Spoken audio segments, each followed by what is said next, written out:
रमजान सन 2 हिजरी, बद्र का मैदान, मुसलमानों की तादाद 313, दुश्मनों की तादाद 1000। बद्र की लड़ाई के पहले अल्लाह के नबी रात भर अल्लाह की बारगाह में रोते रहे और दुआ करते रहे। हजरत अली फरमाते हैं, बद्र की लड़ाई के पहले मेरी नींद खुली, मैंने देखा सारे के सारे लोग सो रहे हैं सिवाय मेरे और जनाबे मोहम्मद रसूलुल्लाह सल्लल्लाहु अलैहि वसल्लम के। मैंने देखा कि अल्लाह के नबी अल्लाह की बारगाह में रो रहे हैं और दुआएं कर रहे हैं। सुबह होती है, बद्र की लड़ाई शुरू होने वाली है। 313 का मुकाबला अपने से 3 गुना ज्यादा तादाद से। हजरत अबू बकर सिद्दीक फरमाते हैं, अल्लाह के प्यारे नबी अपने हाथों को उठा करके किबला रुख हो करके अल्लाह की बारगाह में रोते हुए कहते हैं, अल्लाहुम्मा अंजिज़ली मा वाअतनी, ऐ अल्लाह तूने जो वादा किया है उस वादे को तू आज पूरा फरमा दे। अल्लाहुम्मा इन तुहलिक हाज़िल इसाबत लन तुबद फिल अर्ज़ि, ऐ अल्लाह अगर ये कलमा पढ़ने वाले, ये मुट्ठी भर ईमान वाले अगर आज हलाक हो गए, ऐ अल्लाह फिर रूए जमीन पर तेरा नाम लेने वाला कोई ना होगा। इतना रोए अल्लाह के नबी कि अबू बकर सिद्दीक रजी अल्लाह ताला अन्हु पीछे से आके चिमट जाते हैं अल्लाह के रसूल से और कहते हैं, कफा का मुनाशदतु का रब्बका, ऐ अल्लाह के नबी बस कीजिए, अल्लाह ताला आपसे जो वादा अल्लाह ने किया है वो वादा जरूर पूरा करेगा। और अल्लाह ने वादा पूरा किया। सूरह अनफाल की आयत नंबर 9 नाजिल हुई, इज़ तस्तगीसूना रब्बकुम इस्तस्तगीसूना रब्बकुम, याद करो जब तुम अपने रब से मदद मांग रहे थे, अल्लाह ने तुम्हारे ऊपर 1000 फरिश्तों को उतार करके तुम्हारी मदद की थी बद्र के मैदान में। तो ये वो रोना था जो अल्लाह के नबी अपने सहाबे किराम, मुट्ठी भर सहाबे किराम के बारे में सोचकर कि ऐ अल्लाह अगर आज ये हलाक हो गए तो फिर कौन इस्लाम का नाम लेगा। आज हम करोड़ों की तादाद में है मेरे भाइयों, कागज के ऊपर हम करोड़ों की तादाद में हैं।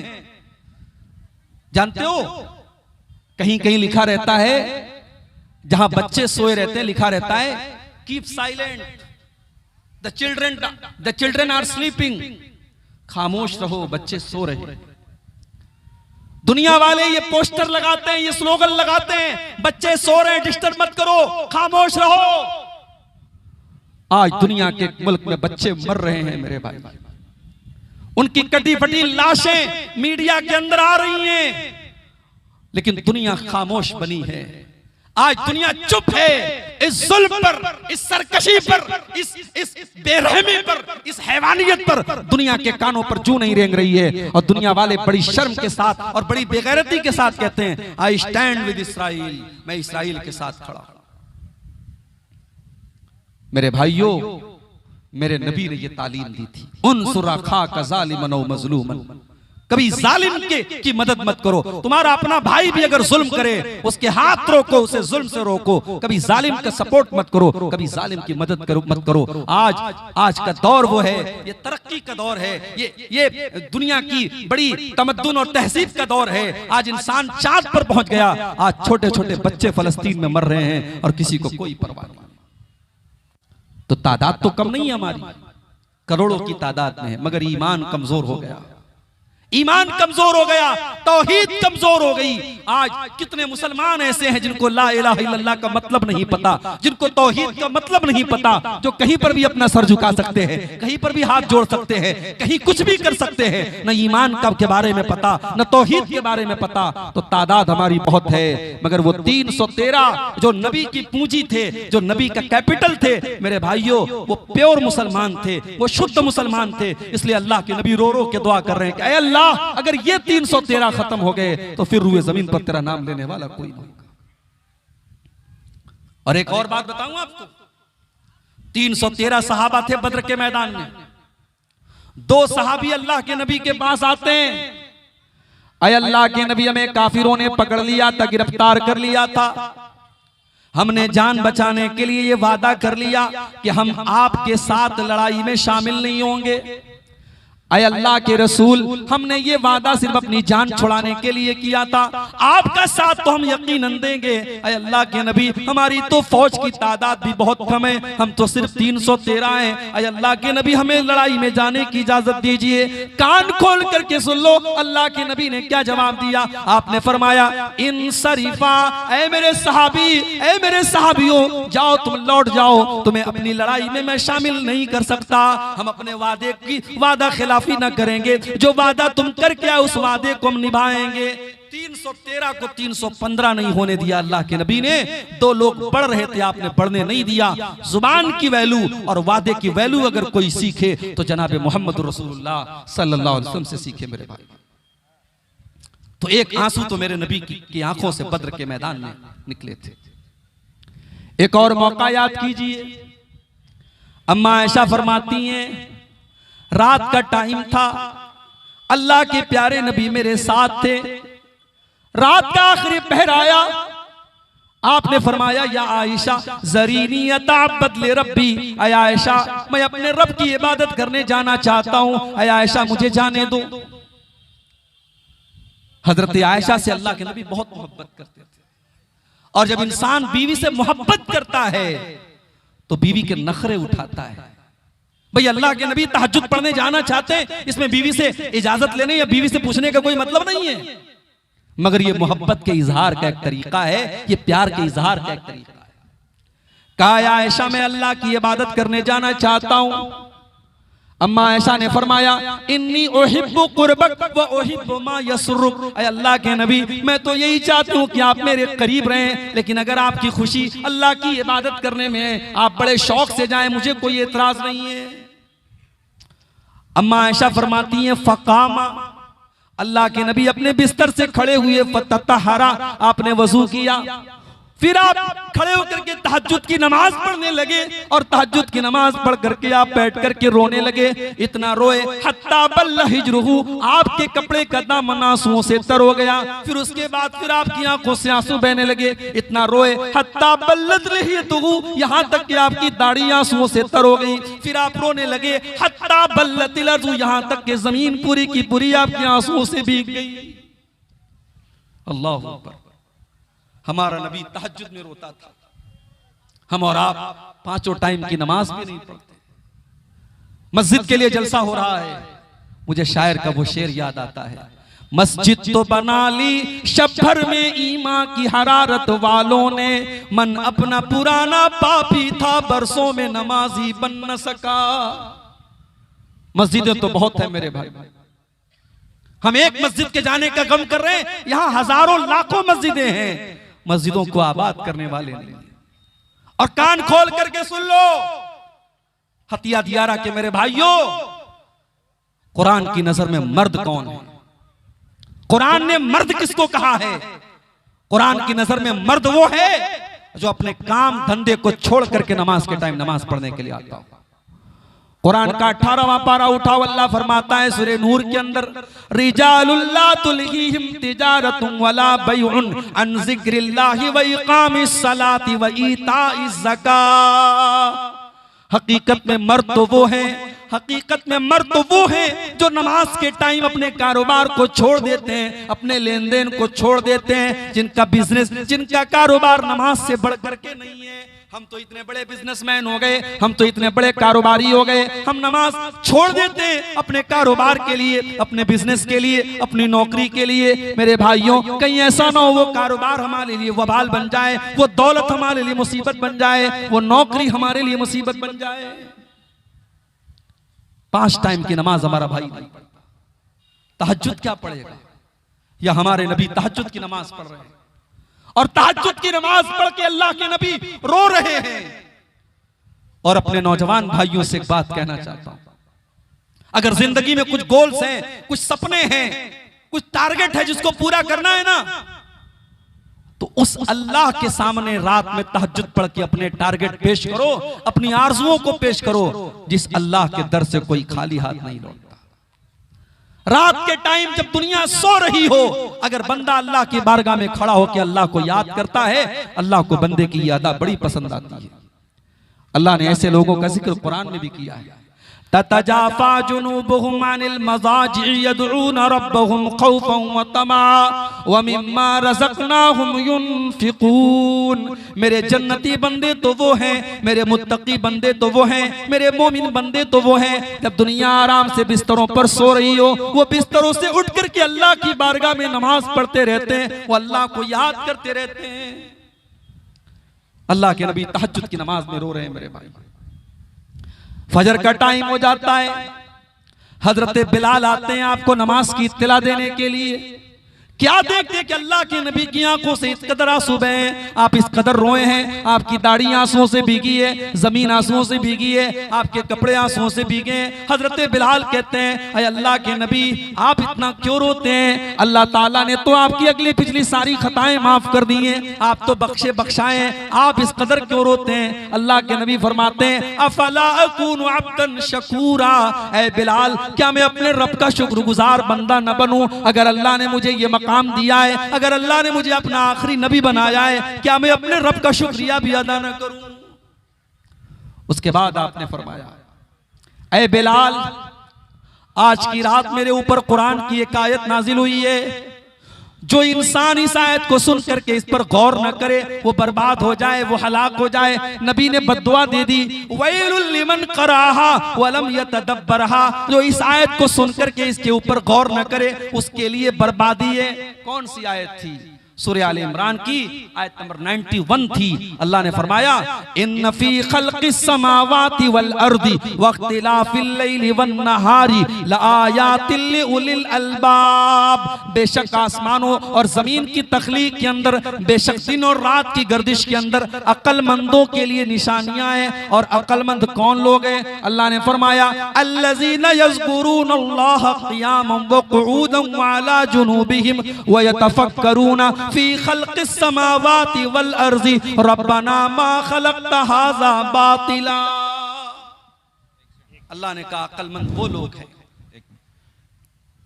রাজবাড়ার একটা মেয়ে ছেলে কান্দা বিয়াকুল আছে, স্টেজে আছেন, কে এমন মা আছে যে নিজের ছেলে ছেড়ে আপনি ঘুমিয়ে আছেন? রাজবাড়া সিরাজুলের মেয়ে।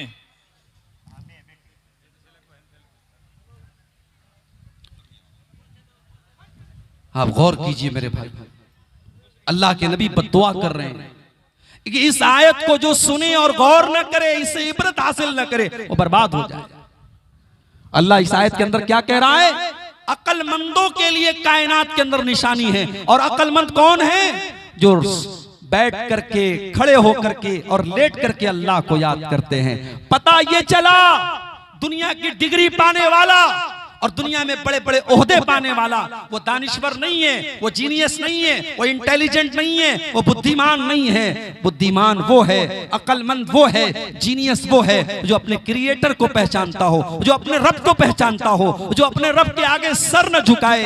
आज आप देख लीजिए, बड़े बड़े पढ़े लिखे लोग हैं, बड़े काबिल लोग हैं, और साहब वो किसी जानवर की इबादत कर रहे हैं, किसी नदी को अपना माबूद कह रहे हैं, शर्मगाह की इबादत कर रहे हैं, चूहे कुत्ते बिल्ली बंदर की इबादत कर रहे हैं। मेरे भाइयों, इंसान की अकल जब मारी जाए वो शिर्क करता है, वो क्रिएशन के आगे झुकता है, और इंसान जब जीनियस होता है वो क्रिएटर के आगे झुकता है। अल्लाह ने फरमाया कि जीनियस वो लोग हैं, अक्लमंद वो लोग हैं जो सुबह शाम अल्लाह को याद करते हैं और कायनात में गौर करते हैं, और गौर करने के बाद इस नतीजे पर पहुंचते हैं कि अल्लाह तूने इस कायनात को बेकार पैदा नहीं किया।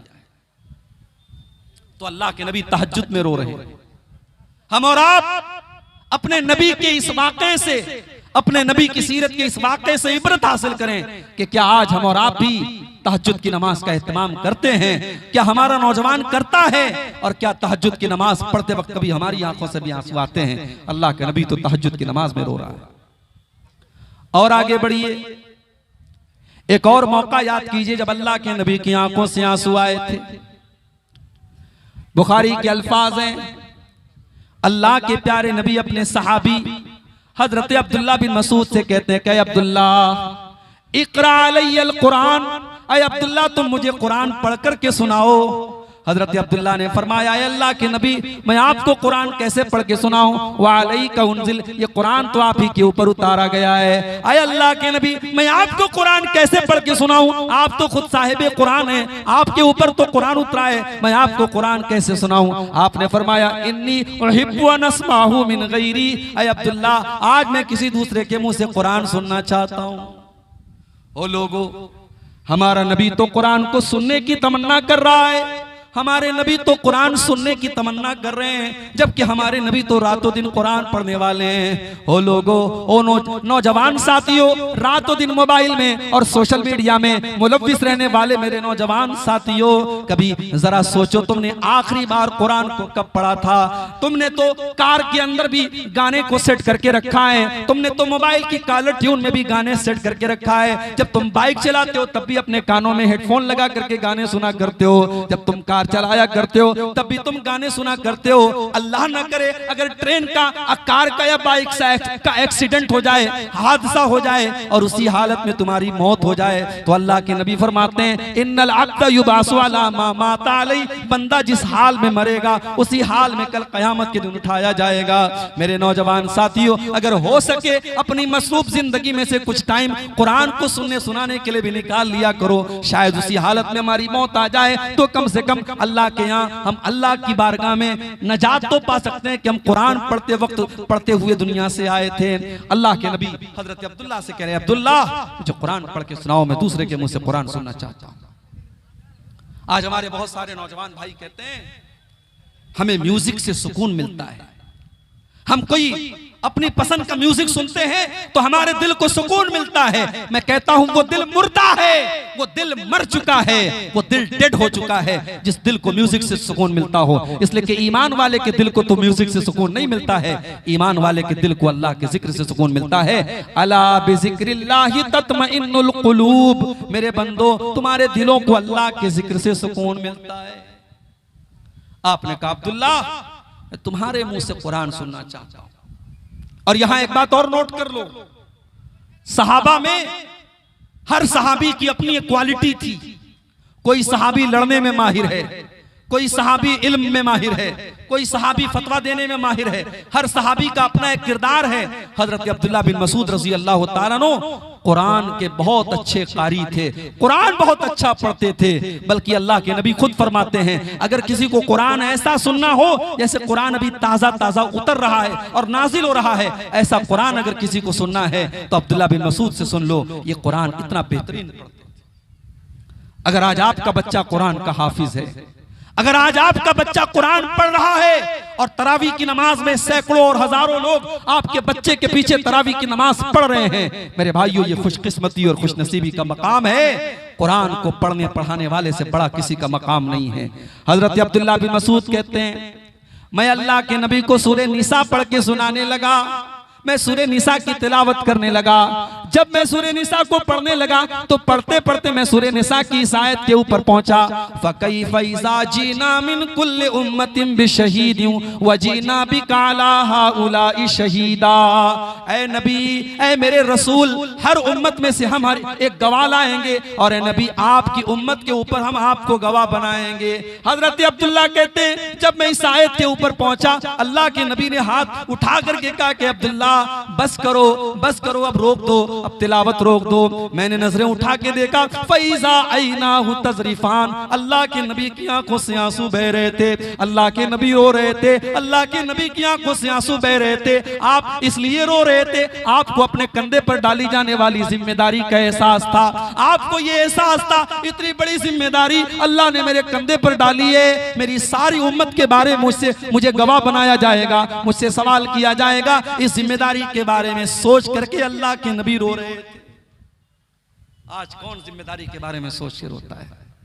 आज तो होड़ लगी है ओहदों की, मुझे अमीर बना दो, मुझे नाजिम बना दो, मुझे खजांची बना दो, मुझे मदरसे का नाजिम बना दो, मुझे मस्जिद का मुतवल्ली बना दो। आज तो साफ सियासत होती है, पॉलिटिक्स होती है, लड़ते हैं, झगड़ते हैं, खरीदो फरोख्त होती है। आज तो ओहदे और कुर्सी के लिए इंसान किसी हद तक गिर जाता है। मेरे भाइयों, हमारे नबी ने ये सबक भी हमें सिखाया कि ओहदे और जिम्मेदारी ये लेना बहुत आसान काम है, उसे निभाना बहुत मुश्किल काम है। अल्लाह के नबी अपनी जिम्मेदारी के बारे में सोच करके रो रहे हैं। मेरे भाइयों, आपकी आंखों से आंसू है।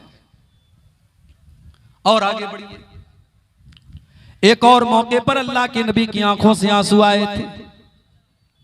सही मुस्लिम के अल्फाज हैं, अल्लाह के नबी अपनी मां की कब्र पे जाते हैं, आपके साथ आपके सहाबा भी हैं। अपनी मां को आपने 6 साल की उम्र में खो दिया था। ओ लोगों, यतीम क्या होता है ये कोई अल्लाह के नबी से पूछे। आप पैदा हुए तो बाप का साया न था, 6 साल की उम्र में आपने अपनी मां को खो दिया। न मां का प्यार आपको ढंग से मिला, न बाप का साया आपको मिला। आप तो दुर्रे यतीम थे, आप तो पैदाइशी यतीम थे। आपसे ज्यादा यतीम का दर्द कौन समझ सकता है। इसीलिए आपने यतीमों के हुकूक बयान किए। आपने यतीमों की परवरिश करने वाले को जन्नत की खुशखबरी सुनाई। आपने फरमाया अना वकाफिलुल यतीमी कहातैन। आपने अपनी 2 उंगलियों से इशारा करके फरमाया यतीम की परवरिश करने वाला, यतीम को पालने वाला, यतीम का ख्याल रखने वाला जन्नत में मोहम्मद रसूलुल्लाह के साथ जाएगा। जिस तरीके से ये दोनों उंगलियां एक दूसरे के साथ जुड़ी हुई हैं, मिली हुई हैं, यतीम की परवरिश करने वाला भी जन्नत में अपने नबी के साथ जाएगा। यतीम के हुकूक का आपने बयान। आज बरसों के बाद आपका गुजर अपनी मां की कब्र के पास से हो रहा है। आपके साथ सहाबे किराम की एक जमात भी है। मेरे प्यारे साथियों, यतीम तो उस बच्चे को कहते हैं जो अभी नाबालिग हो। अल्लाह के नबी की उम्र तो 40-50 साल के पार हो चुकी है। आज आपका बचपन नहीं है, आज आपकी जवानी नहीं है, जवानी के बाद का पीरियड है। फिर भी जब अपनी माँ की कब्र के पास से आप गुजरते हैं, माँ की ममता आपको याद आ जाती है, माँ का प्यार आपको याद आ जाता है, माँ को खोने का एहसास आपको याद आ जाता है। हदीस के अल्फाज हैं फबका व अबका मन हौलहू। अल्लाह के नबी रोने लगते हैं, अपनी माँ को याद करके आप रोने लगते हैं। और आपके आसपास जितने सहाबे किराम होते हैं उनकी आंखों से भी आंसू बहने लगते हैं, वो सहाबे किराम भी रोने लगते हैं। मेरे भाइयों, अगर आपकी माँ जिंदा है, जिंदगी में माँ की कदर करो। मरने के बाद माँ याद आएगी। वो काम जो आपकी माँ ने किया है दुनिया में कोई नहीं कर सकता। मेरे भाई, मरने के बाद लाख अपनी माँ की तरफ से मस्जिद में चंदा देते रहो, मदरसे में चंदा देते रहो, ट्यूबवेल लगवाते रहो, कोई मतलब नहीं है अगर उस माँ की जिंदगी में आपने माँ का ख्याल नहीं रखा है। अल्लाह के नबी अपनी माँ को याद करके रोने लगते हैं। उसके बाद आप अपने सहाबा से कहते हैं कि ऐ मेरे सहाबा, मैंने अल्लाह से इजाजत मांगी थी अनस्तगफिर ली उम्मी, मैं अपनी माँ के लिए मगफरत की दुआ करना चाहता हूँ। अल्लाह ने मुझे अपनी माँ के लिए मगफरत की दुआ करने की इजाजत नहीं दी। अल्लाह के नबी इस कायनात में अल्लाह के सबसे महबूब बंदे हैं, मगर यहां पर आप भी मजबूर हो जाते हैं, आप अपनी माँ के लिए मगफरत की दुआ नहीं कर सकते। ओ मेरे भाइयों, अगर आपकी माँ मुसलमान है, आपका बाप मुसलमान है, अल्लाह ने आपकी माँ को मुसलमान बनाया, आपके बाप को मुसलमान बनाया, तो ये बहुत खुश नसीबी की बात है। ये वो चीज है जो आपके नबी को भी नसीब नहीं हो पाई। अल्लाह के नबी अपनी माँ के लिए मगफरत की दुआ नहीं कर सकते। हमारे एक दोस्त हैं मुंबई के, रहने वाले यूपी के हैं, मुंबई में रहते हैं वो। पहले वो बेचारे गैर मुस्लिम थे, अब उन्होंने इस्लाम कबूल कर लिया, बड़ा अच्छा दावत का काम करते हैं, दीन का काम करते हैं। कभी कभी उनसे मुलाकात होती है तो मैं उनसे पूछता हूं कि क्या आपके माँ बाप भी इस्लाम उन्होंने कबूल कर लिया, मुसलमान हो गए? मैं देखता हूं उनकी आंखों में आंसू आ जाते हैं मेरे भाई, वो रोने लगते हैं और कहते हैं शेख दुआ कीजिए अल्लाह मेरी माँ को हिदायत दे दे। बाप तो मर गया है, माँ जिंदा है, मैं समझा रहा हूँ, माँ को रास्ते पे लाने की कोशिश कर रहा हूँ, बस दुआ कीजिए अल्लाह मेरी माँ को हिदायत दे दे। मेरे भाइयों, एक औलाद के लिए इससे बढ़ के तकलीफ की कोई बात नहीं है कि जब वो अल्लाह की बारगाह में दुआ के लिए हाथ उठाए तो अपनी माँ के लिए दुआ नहीं कर सकता, अपने बाप के लिए दुआ नहीं कर सकता, इससे बड़ी बदनसीबी की कोई बात नहीं है। मेरे भाइयों, अगर आपकी माँ मुसलमान है, आपका बाप मुसलमान है, ये बड़ी खुशनसीबी की बात है। अल्लाह का शुक्र अदा कीजिए। अल्लाह के प्यारे हबीब फरमाते हैं, मैंने अपने रब से इजाजत मांगी कि अल्लाह मैं अपनी माँ के लिए मगफरत की दुआ करना चाहता हूँ। अल्लाह ने इजाजत नहीं दी। और फिर मैंने अल्लाह से इजाजत मांगी कि मैं अपनी माँ की कब्र पे जाना चाहता हूँ, अपनी माँ की कब्र को देखना चाहता हूँ। अल्लाह ने इजाजत दे दी। तो ऐ लोगों, तुम भी कब्रिस्तान जाया करो और कब्रों पर जाया करो। फइन्नहा तुज़क्किरुकुमुल आखिरा, कब्रिस्तान जाने से मौत की और आखिरत की याद आती है। लेकिन यहां ये भी बता दूं मैं आपको, हमारे हिंदुस्तान में शायद आपके कटिहार के इलाके में और सीमांचल के इलाके में ये चीजें आपको कम मिलेंगी। अल्लाह का शुक्र है। थोड़ा सा आप और उधर चले जाएं, थोड़ा सा आप यूपी की तरफ चले जाएं, राजस्थान की तरफ चले जाएं, दिल्ली की तरफ चले जाएं, कोई शहर खाली नहीं है, कोई शहर खाली नहीं है जहां बुजुर्गों की कब्रों के नाम पर बड़े बड़े मकबरे बने हैं और जहां बड़ी रौनक लगी है, मर्दों औरतों का जमघट है और वहां बाकायदा शिर्क हो रहा है और अल्लाह को नाराज करने वाले काम हो रहे हैं। मेरी प्यारी माँ और बहनों, ऐसी ही औरतों के बारे में अल्लाह के नबी ने फरमाया था, लानल्लाहु ज़व्वारातिल क़ुबूर, ऐसी औरतों पर अल्लाह की लानत हो जो बहुत ज्यादा कब्रिस्तान जाती हैं। इसीलिए उलमा ने कहा, कभी कभार औरतें कब्रिस्तान जा सकती हैं, अपने बाप की, अपने शौहर की, अपने भाई की कब्र को देखने के लिए, मौत को याद करने के लिए जा सकती हैं। मगर जो औरतें बहुत ज्यादा कब्रिस्तान जाती हैं, अल्लाह के रसूल ने लानत फरमाई है। मेरे प्यारे साथियों, यहां भी अल्लाह के नबी ने वही बात कही कि तुम कब्रिस्तान जा सकते हो, जाया करो, कब्र पर जाने से तुमको आखिरत की याद आए। मगर आज क्या हो रहा है? आज तो कब्र पे जाकर के भी हमें हंसी आती है, मजाक करते हैं हम।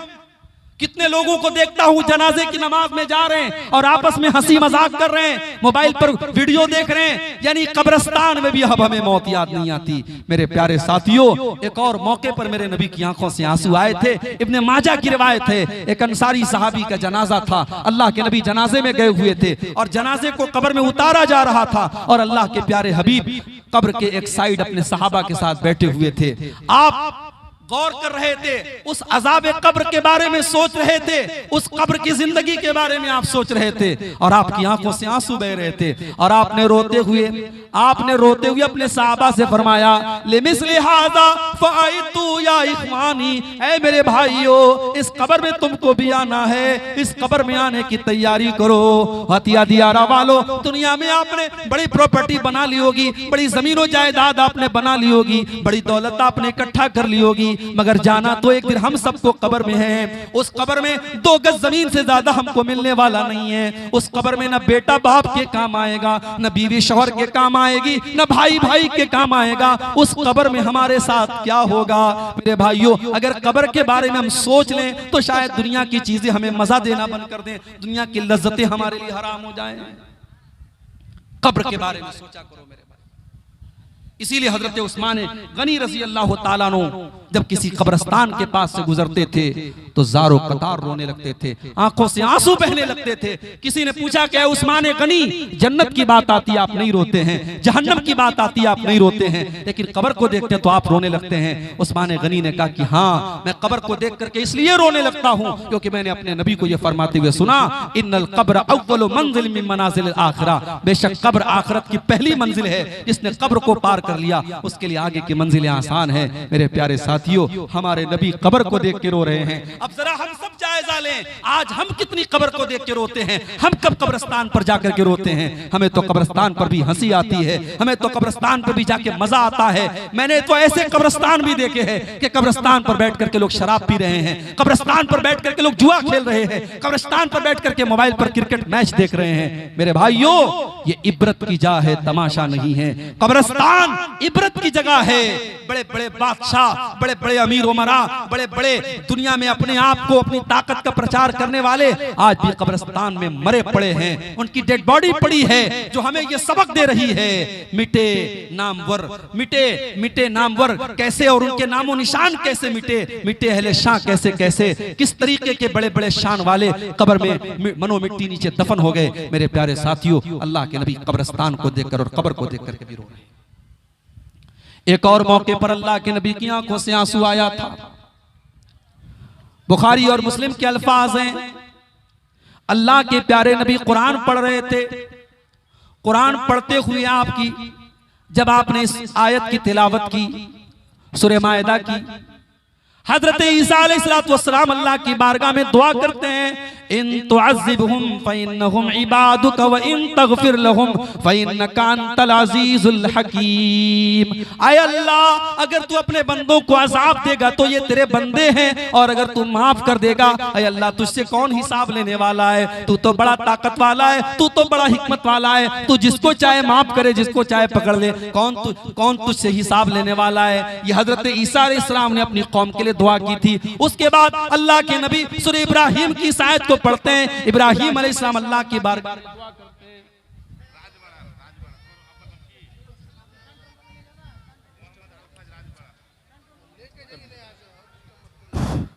রাজবড়ার একটা বেটা ছেলে মোটামুটি 3-4 বছরকার, তাড়াতাড়ি ছেলেটা নিয়ে যান, স্টেজে আছে। রাজবড়ার ছেলে কান্দা বিয়াকুল, আপনারা তাড়াতাড়ি এসে স্টেজ থেকে নিয়ে যান।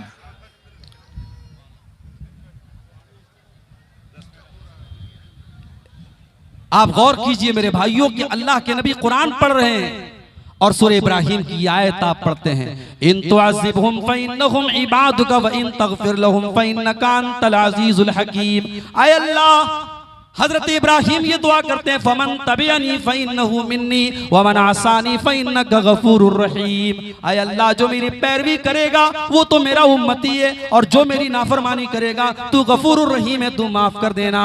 अल्लाह के नबी ने इब्राहिम की दुआ को भी देख लिया, आपने ईसा अलैहिस्सलाम की दुआ को भी देख लिया। उसके बाद हदीस के अल्फाज हैं, आपने अपने हाथ उठाए और रो करके कहने लगे, अल्लाहुम्मा उम्मती, अल्लाहुम्मा उम्मती। आय अल्लाह, मेरी उम्मत का क्या होगा? अल्लाह, मेरी उम्मत का क्या होगा? हजरत जिब्रील अलैहिस्सलाम आते हैं और आकर के सवाल करते हैं, ऐ मोहम्मद सल्लल्लाहु अलैहि वसल्लम, आप क्यों रो रहे हैं? आपकी आंखों से आंसू क्यों बह रहे हैं? अल्लाह के नबी फरमाते हैं, मैं अपनी उम्मत के अंजाम के बारे में सोच करके रो रहा हूँ। मैं ये सोच करके रो रहा हूँ कि आखिरत में मेरी उम्मत का अंजाम क्या होगा। अल्लाह ने हजरत जिब्रील के जरिए अपने नबी को यह पैगाम भेजा, इन्ना सनुर्दीका फी उम्मतिका वला नसूका। ऐ नबी, हम आपकी उम्मत के बारे में आपको खुश कर देंगे, आप परेशान ना हो, आपकी उम्मत का बेड़ा पार हो जाएगा। अगर आपकी उम्मत तौहीद पर रहेगी, आपकी उम्मत ईमान पर रहेगी, ऐ नबी, हम आपकी उम्मत के बारे में आपको खुश कर देंगे। मेरे प्यारे साथियों, अल्लाह के नबी अपनी उम्मत के लिए रो रहे हैं।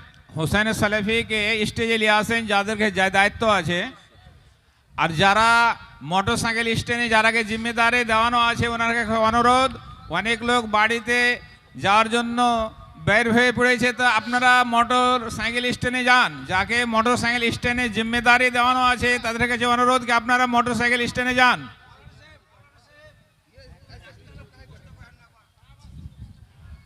আর যারা সামনে দাঁড়িয়ে আছেন রাস্তাকে আপনারা ক্লিয়ার করেন, পিছে থেকে আসার জন্য লোকের অসুবিধা। এলাকায় যারা बीच রাস্তা আছেন ওনার কাছে অনুরোধ কি আপনারা রাস্তাকে ক্লিয়ার করেন। बस आखिरी पॉइंट पर हम बात करके बात खत्म करेंगे। इस हदीस में हमने देखा कि अल्लाह के प्यारे नबी सल्लल्लाहु अलैहि वसल्लम अपनी उम्मत के बारे में सोच करके रो रहे हैं। और मुझे शायर का वो शेर याद आता है, सलाम उस पर जो उम्मत के लिए रातों को रोता था, सलाम उस पर जो फर्शे खाक पर जाड़े में सोता था, सलाम उस पर के जिसके घर में चांदी थी न सोना था, सलाम उस पर के टूटा बोरिया जिसका बिछौना था। हमारा नबी हमारे लिए रो रहा है मेरे भाइयों, हमारे नबी की आंखें हमारे लिए भीग रही हैं, और हम इतने बड़े नाशुक्रे हैं और इतने बड़े बेईमान हैं और इतने बड़े बेवफा हैं कि उस नबी की सुन्नतों को आज ठुकरा रहे हैं, उस नबी के सीरत को आज हमने ठुकराया, उस नबी के शरीयत से आज हमने मुंह फेर लिया। मेरे प्यारे साथियों, वो नबी अगर रातों को रोए हैं तो हमारे और आपके लिए रोए हैं और हमारे अंजाम के बारे में सोच के रोए हैं। और कल कयामत के दिन जब मूसा अलैहिस्सलाम कह देंगे मुझे अपनी जान की पड़ी है, ईसा अलैहिस्सलाम कह देंगे मुझे अपनी फिक्र है, आदम अलैहिस्सलाम कह देंगे मुझे अपनी फिक्र है, तो हजरत मोहम्मद रसूलुल्लाह सल्लल्लाहु अलैहि वसल्लम हमारी और आपकी फिक्र करेंगे और अल्लाह की बारगाह में सजदा करेंगे और उसके बाद अपनी उम्मत की शफाअत करेंगे। मेरे प्यारे साथियों, मेरे नबी की आंखों से आंसू तब भी निकले। और एक आखिरी वाकया भी सुन लीजिए, अल्लाह के नबी की आंखों से आंसू तब भी निकले थे जब आपने अपने बेटे की लाश को अपने हाथों में उठाया। बुखारी के अल्फाज हैं, आपका बेटा जो हजरत मारिया के पेट से पैदा हुआ था, नाम इब्राहिम था। अरब के दस्तूर के मुताबिक देहात में उसको दूध पीने के लिए भेजा गया था। आपका वो बेटा बीमार हो जाता है और आपको बताया गया कि आपका बेटा बहुत बीमार है, जल्दी से चले आइए। आप साहबे किराम को लेकर के जाते हैं और इब्राहिम को अपने हाथों में लेते हैं। बुखारी के अल्फाज हैं, इब्राहिम रज़ी अल्लाह तआला अन्हु की आखिरी सांसें चल रही हैं, अल्लाह के नबी का बेटा आपकी आंखों के सामने बिछड़ रहा है और आपकी आंखों से आंसू बह रहे हैं। हजरत अब्दुर्रहमान इब्न औफ ने कहा, अय अल्लाह के नबी, आप रो रहे हैं, आपकी आंखों से आंसू बह रहे हैं। आपने फरमाया कि हाँ अब्दुर्रहमान इब्न औफ, हाज़िही रहमतुन जअलहा अल्लाहु फी क़ुलूबि इबादिही। अब्दुर्रहमान इब्न औफ, क्या मैं एक नबी हूँ, मैं एक रसूल हूँ, क्या मैं एक बाप नहीं हूँ? ये एक बाप के आंसू हैं जो बेटे के लिए निकल रहे हैं। मैं अपने बेटे के दुख में रो रहा हूँ, मेरी आंखों से आंसू मेरे बेटे के लिए निकल रहे हैं। आपके सामने आपका बेटा दुनिया से जा रहा है और आपकी आंखों से आंसू बह रहे हैं और आप ये फरमाते हैं, इन्नल ऐन तदमा वल क़ल्ब यहज़ुन वला नक़ूलु इल्ला मा यर्ज़ा रब्बुना व इन्ना बिफ़िराक़िका या इब्राहीम महज़ूनून। ऐ इब्राहिम, ऐ मेरे बच्चे, तेरे बाप की आंखों से आंसू बह रहे हैं, तेरे बाप का दिल गमगीन है, तेरा बाप रो रहा है, मगर तेरा बाप आज अपनी जुबान से कोई ऐसी बात नहीं निकालेगा जिससे अल्लाह नाराज हो जाए। ऐ मेरे बच्चे, तेरे जाने से तेरा बाप गमगीन है। बेटे के मरने पर नबी की आंखों से आंसू आए थे। आज 1400 साल बाद मुहर्रम के महीने में उसी नबी के नवासे की शहादत का गम मनाया जाता है। तालियां, सीने पीटे जाते हैं, अंगारों पे लोग चलते हैं, कपड़े फाड़े जाते हैं, काले कपड़े लोग पहनते हैं, गोश्त नहीं बनाते हैं, न जाने क्या क्या करते हैं। मेरे भाइयों, अल्लाह की कसम, मेरे नबी ने न खुशी के मौके पर हमें अंधेरे में रखा है, न गम के मौके पर हमें अंधेरे में रखा है। अगर हमारे ऊपर कोई गम आ जाए, कोई हादसा हो जाए, हमारे बच्चे का इंतकाल हो जाए, हमारे किसी अजीज का इंतकाल हो जाए, अपने नबी का तरीका हम याद रख लें। हमारे नबी ने अपने बेटे के मरने पर क्या किया था?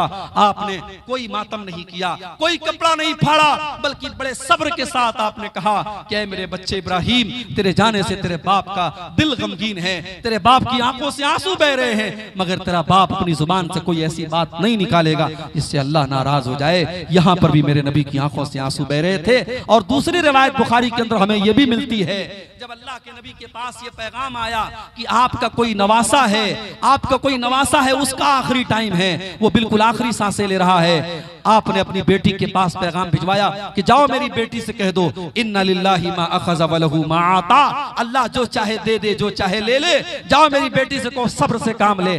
बेटी ने फिर बुलवाया, अब्बा जान आप आइए। अल्लाह के नबी गए, नवासे को आपने हाथ में लिया, व नफ्सुहु यतताक़उ, और बच्चा अपनी आखिरी सांसें ले रहा था। बुखारी के अल्फाज हैं, हजरत साद इब्न उबादा ने कहा, देखा अल्लाह के नबी रो रहे हैं, आपकी आंखों में आंसू बह रहे हैं। हजरत साद इब्न उबादा ने कहा, अल्लाह के नबी आप रो रहे हैं? आपने कहा कि हाँ ऐ साद, मेरा नवासा जा रहा है, उस नवासे से जो मोहब्बत और रहमत है, उस रहमत की ये निशानी है। मेरे भाइयों, नबी अकरम अपने अजीजों की मौत पर भी रोए थे। हजरत हमजा की जब कटी फटी लाश आई थी ग़ज़वे उहद में, अल्लाह के नबी ने देखा अंसार के जितने लोग ग़ज़वे उहद में शहीद हुए थे, उनके ऊपर मरने, उनके ऊपर रोने वाली कोई बहन है, कोई बेटी है, कोई माँ है, लेकिन जब हमजा की कटी फटी लाश आई थी, हमजा के ऊपर रोने वाली कोई औरत नहीं थी। अल्लाह के नबी ने उस मौके पर कहा था कि आज हमजा वो इंसान है, ला बवा की लहू, जिसके लिए मदीना में कोई रोने वाली औरत नहीं है, जिसके कान काट लिए गए, जिसका कलेजा निकाल लिया गया, जिसकी लाश की बेहुरमती की गई, मेरे चचा हमजा के लिए आज कोई रोने वाला नहीं है। उस मौके पर भी अल्लाह के नबी की आंखों से आंसू बहे थे।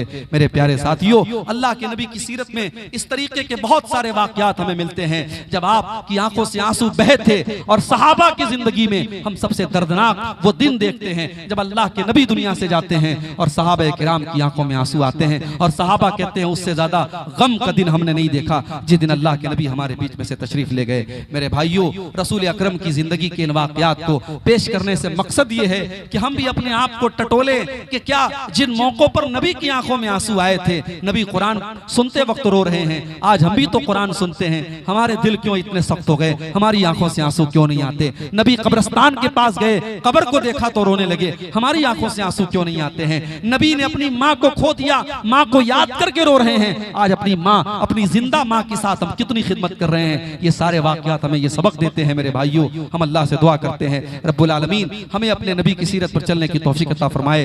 रब्बुल आलमीन आज का ये प्रोग्राम जिस मस्जिद की तामीर के लिए और उसकी तरक्की के लिए मुनक़िद हुआ है, अल्लाह इस मस्जिद की तामीर को जल्द से जल्द हम सबको मुकम्मल करने की तौफीक अता फरमाए। हमारे जिन भाइयों ने मस्जिद की तामीर में हिस्सा लिया है, मैं उनका शुक्रिया अदा करता हूँ, दुआ करता हूँ अल्लाह उनके चंदों को कबूल करे। और जिन्होंने अब तक हाथ आगे नहीं बढ़ाया है, उनसे गुजारिश भी करता हूँ कि आप बढ़ चढ़ करके इस मस्जिद के ताउन करें, इसमें हिस्सा लें। अल्लाह हमारे दान को, हमारे खैरात को, हमारे सदका को कबूल फरमाए। रब्बुल आलमीन हमें कहने सुनने से ज्यादा अमल की तौफीक अता फरमाए। आमीन। रब्बना तक़ब्बल मिन्ना इन्नका अंतस समीउल अलीम व तुब अलैना इन्नका अंतत तव्वाबुर रहीम। व सल्लल्लाहु तआला नबीना मुहम्मदिन व आलिहि व सहबिहि अजमईन। वस्सलामु अलैकुम व रहमतुल्लाहि व बरकातहू।